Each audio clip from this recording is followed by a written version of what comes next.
For those blessed enough to be here, we touched upon the love of the Ahl al-Bayt and the Prophet ﷺ and how they would treat their grandchildren. So I'm giving you the basic foundation of that love that the Messenger of Allah had for their family, and how it's compulsory that we love the family of the Prophet, and we serve them and we do all this with them. I explained this to you last Saturday and Thursday as well. But subhanAllah, and I told you today we will go through the Waqiat of Karbala. I will cover the first part, inshallah, I will cover the second part. Not in too much detail, but the main points, inshallah. So you understand, the youngsters here that do not know, they understand, inshallah. We are lucky enough that you have people that have researched the topic and are able to speak to you on that topic. When we were younger, we had no one to tell us. So it was always something of the unknown. We only knew Imam Hussein, we all heard about the Shahadat, but no one knew the details. Am I right? No one knew the details. Why did it happen? How did it happen? Well, alhamdulillah, look how blessed you are that people do research and they are fulfilling your needs. SubhanAllah. You understand that, alhamdulillah. We have done the same with the women folk yesterday. Alhamdulillah, my own daughter did much research and did that beyond. Women of yours that were blessed enough to be there, alhamdulillah, they gained immense knowledge, alhamdulillah. The Messenger of Allah sallallahu alayhi wa sallam, just to begin, said about these two Shahzade that these two are my sons. Allahu Akbar. And the sons of my daughter. The Messenger of Allah said, these two, Hassan and Hussein, are the leaders of the youth of Jannah. These two sons of mine are Sayyid. These two are my sweet smelling flowers on earth.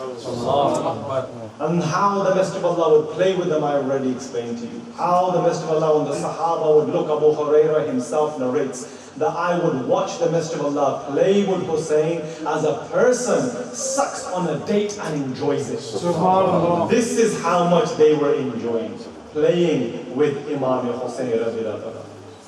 So subhanAllah, you could see the love and you could see the taking care of the other, and how the Messenger of Allah sallallahu alaihi wasallam recommended that we stick with the Ahl al-Bayt, the Quran and the Ahl al-Bayt. These two will never part ways. As the Messenger of Allah said, until they come to me at the Hawd Kawthar.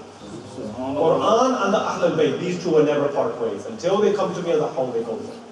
Then the Messenger of Allah said that be careful how you treat them after me. Look after them after me, look after them after me to the nearest meal. And as I said on Thursday, that these were some of the final words of the Messenger of Allah before they passed on. That look after my, basically the words in Arabic which is be in my place with my family. Be in my place in my family. Meaning look after my family after me to the nearest community. So subhanAllah, we understand the love, and I have explained it enough. When Amir Muawiyah, who ruled for 20 years, when he passed away, the kingship was given to Yazid, his son. Yazid took over the kingship from Amir Muawiyah. And there were a few individuals that were key individuals that were great amongst the Sahaba that were left. There were a few individuals. Their names were Ibn Umar, Abdullah ibn Abbas, Abdullah ibn Zubair, and greater than all of them, Imam Hussein. Subhanallah. So these few individuals that were young men but grown up, amongst the Sahaba that were still alive, they were still older Sahabas, Zayd bin Arqam, Anas bin Malik, they were still alive at that time. But these people, they had power. And these people, they had their own students, you could say. People looked up to them. So the message was given from Yazid in Damascus. His kingship was in Damascus. He sent a message to the governor of Medina, which was Walid, and sent him a message and said, make sure you take the bay'ah, the bet of 3 individuals. He mentioned Ibn Umar, he mentioned Abdullah ibn Zubair, and Imam Hussein. These 3. I want their bet. So when the letter came talking about the passing of Amir Muawiyah, radiallahu anhu, when the letter came to Walid, Walid said, summoned Abdullah ibn Zubair, summoned Imam Hussein. When they came and they heard the news that Amir Muawiyah has passed away in Damascus and Yazid has taken over. And Walid said, now this letter says that you have to give me bayat, which is the bayat of Yazid. So Abdullah ibn Zubair, he said, you know what, I'm going to see about this. So he went back to his house. Right? I don't think he came actually. Imam Hussein came, they came with their family, and they said to their family, if I go into the governor's house, if you hear him raise his voice or there's a commotion, then you come storming in. But if you don't hear that, then everything is safe, stand outside. Imam Hussein goes in, converses. They said, give the bed. He goes, listen, this is something to be done straight away. Let me go home and I'll see. I'll see about it. So he goes back home.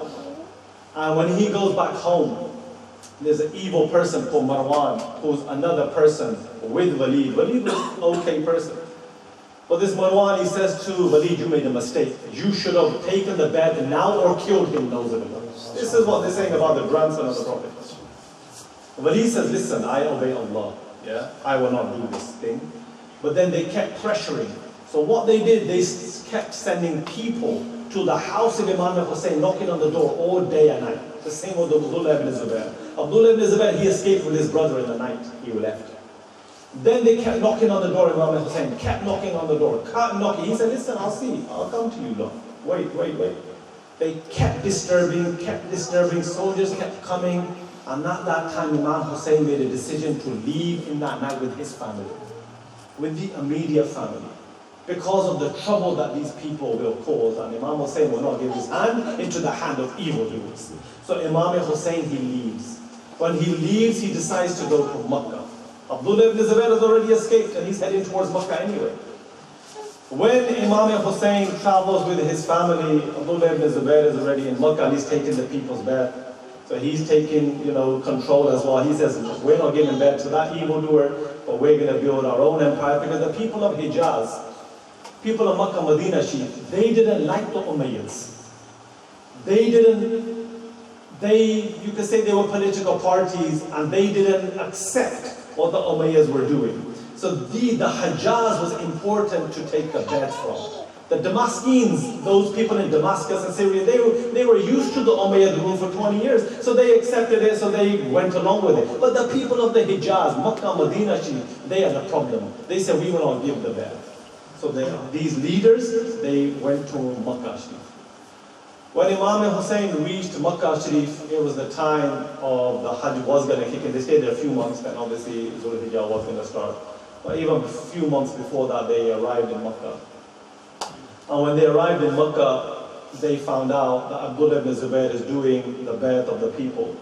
Abdullah ibn Zubair came to Imam Hussein and he said, Ya Imam, you stay here and we will be supporting you. You start to take the bayat of the people. Imam Hussein declined and he says, I don't want to stay here because I'm receiving these letters from Kufa. Because all the tribes of Kufa, some of them were great leaders of tribes, they were sending letters because they heard that Imam Hussein has not given bayat to Yazid. So when they heard this news, they said, SubhanAllah, this is our way now. We could bring Imam Hussein to Kufa. And we would accept him as our leader, and then we could fight against the Umayyads. So this is what they're thinking. They used to call themselves Shi'ane Ali. Shi'ane Ali, which was a political party. It isn't as the theology you see now, the sect of Shia. It wasn't like that. It was like what you and me believe in. We support the Ahl al-Bayt. That's all it was. We support the Ahl al-Bayt. Shi'ane Ali. It was a normal group. They were Ashik of the Ahl al-Bayt. And subhanAllah, so they began to write letters. Every leader of his tribe began to write letters to Imam Hussein. Imam Hussein began to receive the letters in Makkah. They say every day, 60 minimum letters came every day. 60 letters from leaders who wrote that, listen, we're the leader of so-and-so tribe. Our tribe has 3,000 people. Our tribe has 5,000. So they're giving their bayat. So ultimately, the bayat is of 40,000 people altogether. So Imam Hussein sends his cousin, Muslim bin Aqil. He says, oh my cousin, first cousin. He says, you travel to Kufa, check the sea now. I'm skipping over this quickly. Check the sea now. And if it's what we seen in the letters, take the bet of the people and tell them I am coming. So Muslim bin Aqil, he takes 2 guys with him. He travels all the way to Kufa, which is in Iraq. He travels to Kufa. And on the way, it's a very difficult journey. His 2 guys, they died of dehydration and starvation. He is ill, but he gets to Kufa, and he writes a letter back to Imam Hussein that gets there after many days. And he says, it's a very treacherous route. It's very difficult. Yeah? You know, it's very difficult. Imam Hussein writes back and says, listen, don't be cowardly. Just go and deal with the situation. Muslim bin Aqil, a brave person. He travels and he goes into Kufa. When he goes into Kufa, he meets the Shi'ani Ali, the people who support Ali. Then they give him the bag. Every day he's there. He's there from Zulqa'dah. So Zulqa'dah, he's there. Everyone is giving back. Every tribe leader who says, I have 4,000 people behind me, I have 10,000 people behind me, they all give back until 30 to 40,000 people have given their back. Who are they? Shi'ani Ali. We support Imam Hussein. Please call Imam Hussein. He is our leader. We do not accept Yazid and the governor, Bashir, who's leading in Kufa. Bashir wasn't too much of anyone, he was a normal, but he was the leader of Kufa at that time. And then the people were taking the bet, and Muslim bin Aqil used to have regular secret meetings. They used to have a code word to meet with one another. They used to hold regular meetings, and Muslim bin Aqil would read the letters of Imam Hussein. He would read the letters that the Imam was saying.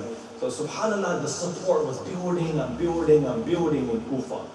And Muslim bin Aqil kept sending letters back. Ya Imam, the situation is good. You know, let us go. You come. You know, I got 40,000 signatures back of the people. Please come, Ya Imam. The situation is good. Imam Hussein decides to leave Makkah in the time of Hajj. Zulhijjah has kicked in. Zulhijjah has kicked in, but they decide to leave. But you know what happens? Muslim bin Aqil is there for 3 weeks, 4 weeks maybe. He's taken the bet. Bashir, who's the governor of Kufa, finds out. And he gives a very speech to the people. I've heard Muslim bin Aqil is here, and you lot are supporting him, but let me tell you, whoever goes against the King Yazid in Damascus will be trouble. And it's a very basic speech, it's not very forceful. And then the people with him, they said, you know what, your speech was very weak. They're going to be encouraged by this, not detracted from this. So they're going to be encouraged by this. He says, listen, as long as I'm obeying Allah, then I'm all right about it. He was all right man, Bashir. But then the letter goes back to Yazid that your governor is soft. There's more support of Imam Hussein. Yazid, the evil person, he summons Ibn Ziyad, a treacherous young man who's working his way up the ranks of the Umayyads. He's working his way up the ranks. How do you work your way up the ranks? By doing whatever the king tells you to do. Whether you murder people, whether you're treacherous, no matter what you do, you try to work your way up by evilness. This is how this person, Ibn Ziyad, was working his way up. He's the governor of Basra. So Yazid sent a letter to Ibn Ziyad. Ibn Ziyad, you go to Kufa, dismiss Bashir, and you become the governor of Basra and Kufa. So then Ibn Ziyad comes, the evil guy. He comes in the middle of the night before Fajr Salah. And he comes with only a handful of people, 7, 8 people, right? He comes and he wraps his turban around his face. He comes into Kufa. When he comes covered, who do the people think who's coming? They think Imam Hussein is coming. When they find out and it's morning time and they're singing, Ya Imam, Ya Ahlul Bayt, Ya Ali Rasul, we love you, you are here. They're singing songs. Welcome to the son of the Prophet, welcome to the son of the Prophet. Then, all of a sudden, he's not saying a word. He's a very treacherous, clever man. He's not saying anything. His face is still covered. But one man in his army says, listen people, what are you talking about? This is Ibn Ziyad. When the people hear this, they say, oh, that's the evil Ibn Ziyad. Then they disperse. But the secret's out. Yeah, the cat's out of the bag in a way. The secret's out. Imam Hussein is coming. Okay? When Ibn Ziyad comes, he goes straight to Bashir, the governor's palace. He comes, the governor thinks, because he's hearing the songs of Imam, he thinks Imam Hussein's here, and he's scared, so he locks his door. When he locks his door, Ibn Ziyad's banging, banging, banging, open, open, open. Then the governor hears the voice of Ibn Ziyad. He goes, oh, this is Imam Hussein, this is the evil Ibn Ziyad. He opens the door. Ibn Ziyad said, listen, there's a letter from Yazid. You are dismissed and I'm the new governor. Simple. Bashir moves away. Ibn Ziyad takes over. Treacherous, evil person. How old is he? 28 years old. 28 years old. Through consensus. Evil dude. He comes, he takes over. Now this man is treacherous, evil, but clever. Now what he does, he hires a person, a spy. He gives him much money. He says, listen, your duty is to find out where Muslim bin Aqil is staying. Where Muslim bin Aqil is staying. Give the man money. The man goes out for a number of days, finds Muslim bin Aqil or some of his supporters, goes to those private meetings, and he tries to give the information. But at that time, Muslim bin Aqil moves house to house. Okay, I'm skipping the story quite quick. I'm not going to explain the story of Hani. Hani was a supporter of Imam Hussein, and Muslim bin Aqil was staying in his house. Hani fell ill, and Ibn Ziyad came to visit him once. And one of the supporters said, hey, you should have killed the governor there. But then Muslim bin Aqil said, how can I kill him in the house of Hani? And Hani has said, do not kill him because he's come to visit me because I'm ill. But if that happened, Allahu Akbar. But subhanAllah, whatever happened, happened. Hani became better, but they used to still hold secret meetings. Hani didn't come to the palace meetings that they used to have every day with Ibn Ziyad. Ibn Ziyad likewise carried on. Then, when Ibn Ziyad found out Hani's recovered his health, but is still not coming to our governor meetings, he arrested Hani. Arrested Hani with the supporter of Imam Hussein, an old man with much tribe behind him, a great leader, elder. And they arrested Hani, beat him up a bit, put him in prison in the palace. Then when the people heard that Hani's been arrested, Muslim bin Aqil and his 40,000 people who gave him bad, he summoned them. And he says, listen, they've arrested one of our leaders. We have to besiege the castle, the palace, and we have to bring him back. So Muslim bin Aqil calls out Shi'ani Ali. Where are you? Come for your support. 4,000 people armed themselves. Swords, spears, shields. They all come with Muslim bin Aqil to the castle of Ibn Ziyad, the palace, and they surround the palace. Ibn Ziyad only has 40 policemen locked inside. How many are there outside? 4,000. 4,000 supporters of Imam Hussein, of Muslim bin Aqil, and there's only 40 people inside. These people stay outside. Now what should they have done? They should have burst the door down there, but whatever, history is history. Then Ibn Ziyad, the clever, evil person, gets up onto the top and he sees one person whom he knows in the crowd. And he says, listen, through the back door, meaning you, I'll give you money, bribery, I'll pay you. Tell the other leaders to take their young men away and I will reward them with positions and money. So one person is a sellout and he says to the next man, listen, you don't need to be here, take your tribe away. We don't get no money, Ibn Ziyad's paying us off, and he's going to give us positions and security and sanctuary because he's saying the army of Yazid's coming. So we don't want that war. And they were lies. Yazid's army wasn't coming from Damascus. He says, listen, the army's coming. So let me pay you off. Why are you supporting Muslim bin Aqil? Leave it. One man takes his tribe away, 20 people go. He says to the next man's mother comes and says, Beta, why are you here? Someone else will deal with it. He goes. 50 people go with him, 100 go there, 100 go there. So how many are left? Only 400 left. 400 left. Then Muslim bin Aqil, then the person who's in the castle, he shouts, Hani is here, look at him, he's okay, don't worry, we're going to let him go. So Muslim bin Aqil begins to walk away because there's people are dispersing. They're going and they're going and going until he only has 40 people left with him. He's so disheartened, he leaves the palace where his 4,000 were besieging. He walks towards the masjid. When he walks, they say he's only left with 10 people. To pray salah, they say he was only left with 7. When he finished his salah and he turned around, there was no one. There was no one. They reneged, they gave up their bay'at to Imam Hussein. They gave up, they broke their bay'at of Imam Hussein because whoever was bay'at Muslim bin Aqil was doing on behalf of Imam Hussein. These people, these Shi'ani Ali, these women Shi'ani Ali, supporters of Ali, they dispersed and they went. And then you know what happened? Muslim bin Aqil walked in the same streets that he was walking as a leader, he was walking as a stranger. All the doors were closed. This is after Maghrib Salah. The doors are closed. Doors are closed. And he's going from house to house where the doors are closed through the tight streets of Kufa as a stranger. And he came 3-4 weeks ago as a representative of Imam Hussein. He goes and he's thirsty and he's hungry. He stops at a door. He sees an old woman just cleaning out the front of her door, her threshold. And he sits down. She doesn't know who he is. He sits down tired and thirsty. He says, old woman, would you give me some water? The old woman says, yes, I'll give you water. She goes in, she gives him water. He sits down, drinks the water. She wants him to move, thinking he's a beggar. But he stays there. She says, listen, please move now. He says, listen, I am Muslim bin Aqil. She says, are you Muslim bin Aqil? She goes, yes. He goes, listen, I need a place to stay. She says, okay, I'll give you a place to stay. And then she says, but I have a son and he works for the governor. He's a policeman of the governor. Then her son comes back after all his duties with the police, with the governor. And she says to him, son, please don't tell that Muslim bin Aqil is staying in our house, but this man, he wants money. So he goes back to the governor and he says, oh, listen, guess what? I've got Muslim bin Aqil in my house.